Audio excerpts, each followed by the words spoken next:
Hi friends, welcome back to our channel. సుబ్రహ్మణ్యేశ్వరుడికి సంబంధించిన 6 ప్రసిద్ధ పుణ్యక్షేత్రాలు తమిళనాడు రాష్ట్రంలో ఉన్నాయి. అంతేకాదు కుమారస్వామికి సంబంధించి ఎన్నో పురాణ గాథలు, మహిమలు ఈ ప్రాంతంతో ముడిపడి ఉన్నాయి.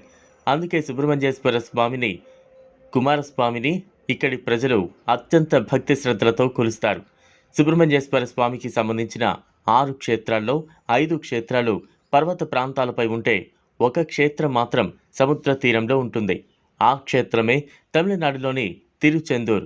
ఇది 6 షణ్ముఖ క్షేత్రాలలో మొదటిది. హిందువులు తప్పక సందర్శించాల్సిన అద్భుతమైన క్షేత్రాలలో ఇది కూడా ఒకటి.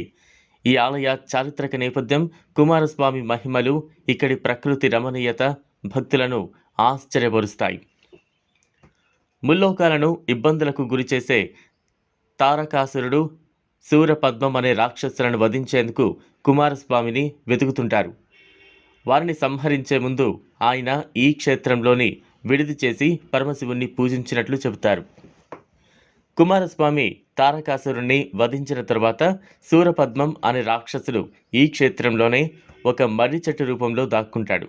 దీంతో కుమారస్వామి తన ఆయుధంతో ఆ మర్రి చెట్టును 2 ముక్కలు చేసి ఆ రాక్షసుని సంహరిస్తాడు. చివరి క్షణాల్లో ఆ అసురుడి కోరిక మేరకు మర్రి చెట్టు 2 భాగాల నుంచి ఏర్పడిన నెమలిని, కోడిని సుబ్రహ్మణ్యేశ్వరుడు తన వాహనాలుగా స్వీకరిస్తాడు. భక్తులను అనుగ్రహించేందుకు ఆయన ఇక్కడే కొలువైనట్లు చెబుతారు.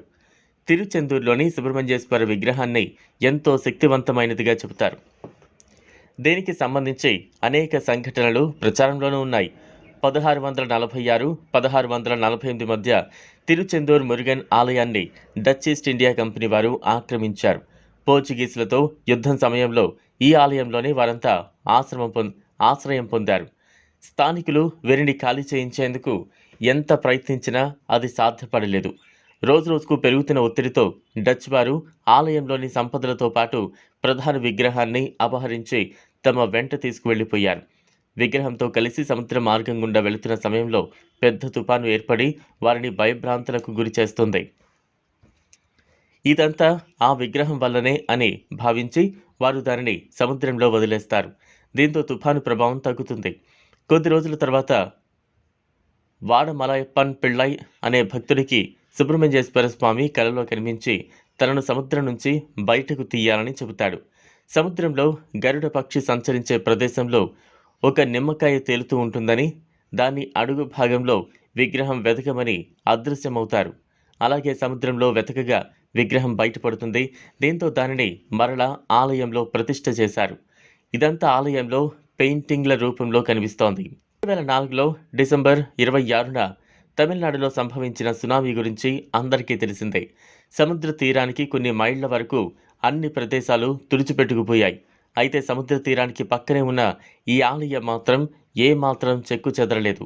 అంతేకాదు ఈ ఆలయం నుంచి సునామీ 2 కిలోమీటర్ల వెనక్కి తగ్గినట్లుగా ప్రత్యక్షంగా చూసిన వారు చెబుతూ ఉంటారు. ఈ ఆలయానికి నీటి వలన ఎలాంటి హాని జరగదనే వరం ఉన్నట్లు ఆలయంలోని శిలాశాసనాలపై రాయబడి ఉన్నట్లు చెబుతారు.